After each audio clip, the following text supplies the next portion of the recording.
radical change is that people were intimidated with Fountain Square, thought it was a crime-ridden area, and there was really very little but antique stores in Fountain Square. And so when we came in here 25 years ago, there was really not much other than antiques that was worthy of being here.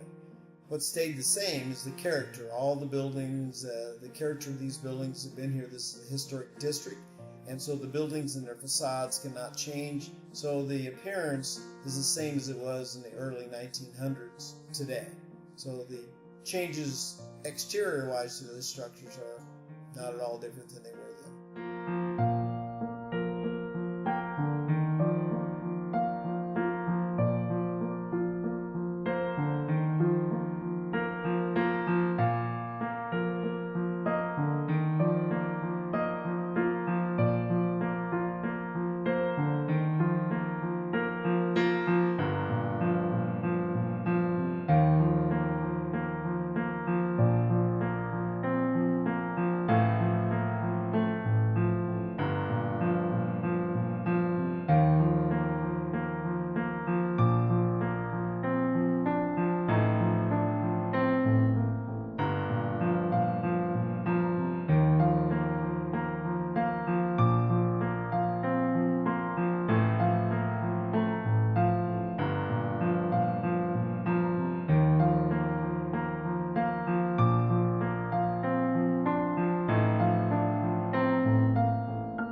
In a sense, for the physical theater that you've looked at, that facility was kind of an afterthought of mine. I came here for my bowling.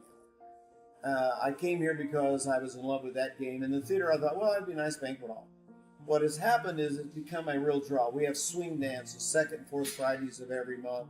We average probably 350, 400 people in there every swing dance. Live music, lessons are $2 at 7:30, big bands at 8:30. So the theater is exceptional. We have wedding receptions on Saturday. We have corporate events through the week. So the room has turned out to be a very successful part of this building. But it's taken a while for the comfort of people to come here. I know people have come here with their young teenage kids, and they're afraid for their teenage kid to come swing dance. So they come along, and all of a sudden they're swing dancing too. So it's an experience that you have to have explored to benefit or appreciate, and that's what we've gained.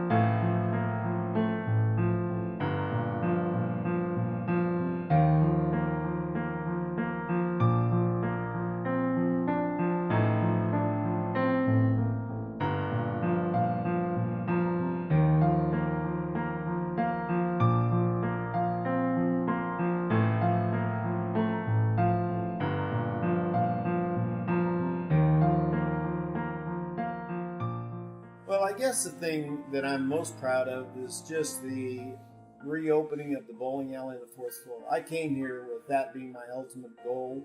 I'd worked at Play Bowl in Irvington as a young man. I was a very accomplished bowler in this city. I won city and state titles, and I just loved the game of bowling. But I had experienced duck pin bowling while in the service on the East Coast, and this is such a cute kid game. So in bringing it here to this city in '86, which this game had not been here for years, it's an accomplishment I'm very proud of, and it's a traffic flow or a ability for families, corporates, anybody to enjoy a game that the 2-year-old or the 90-year-old can beat any hotshot macho guy because it's just a fun game. But that's what I'm most proud of.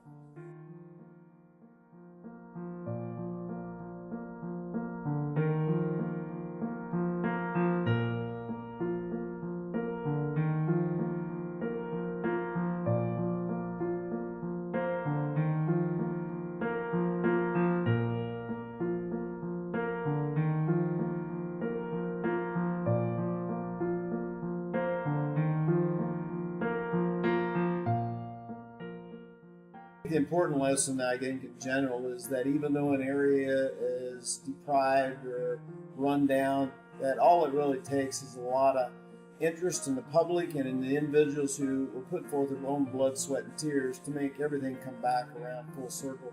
And it's almost like if you got clothes from the 70s, now all of a sudden in 2000, that's cool to wear. So everything comes around if you're very patient, very diligent about getting back to where it once was.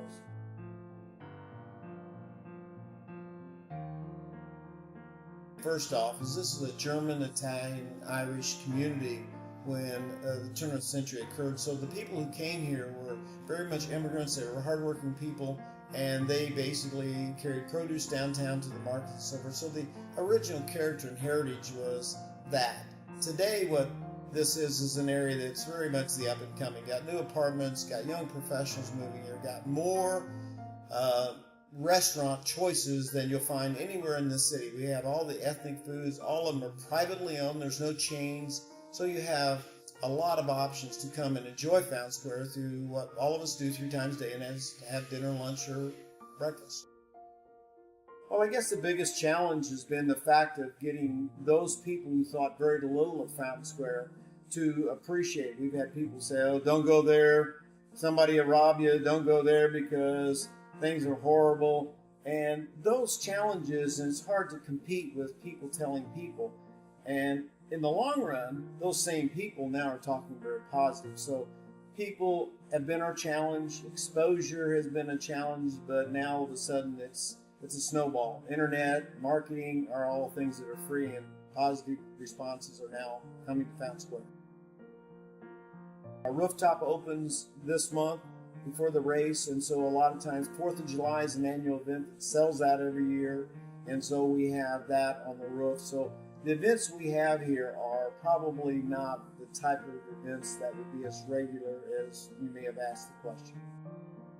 I think the thing that you might check out becomes the things like, I mentioned the red line that's coming through, the cultural trail, the electric cars, the Pacer bikes. This is an area that's so convenient to downtown. It's 11 blocks from Monument Circle. It is an area that is worthwhile to explore and travel, just like going to the zoo or anything else. It's just got places that you could stop and have a sandwich. You could jog down the cultural trail. It's just an area that you can explore as if you went to a park or something, because it's an area most people haven't visited. And there's a lot of things historic about Fountain Square, buildings and things that I think would be a pleasure for a family or young professionals to enjoy.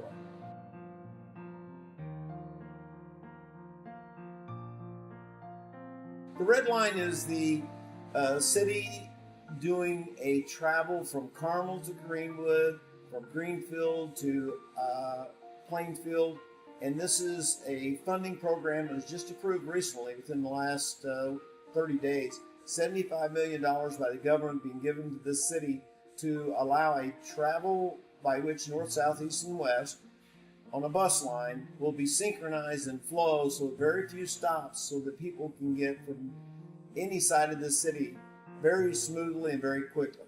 And that's to be started within 30 days.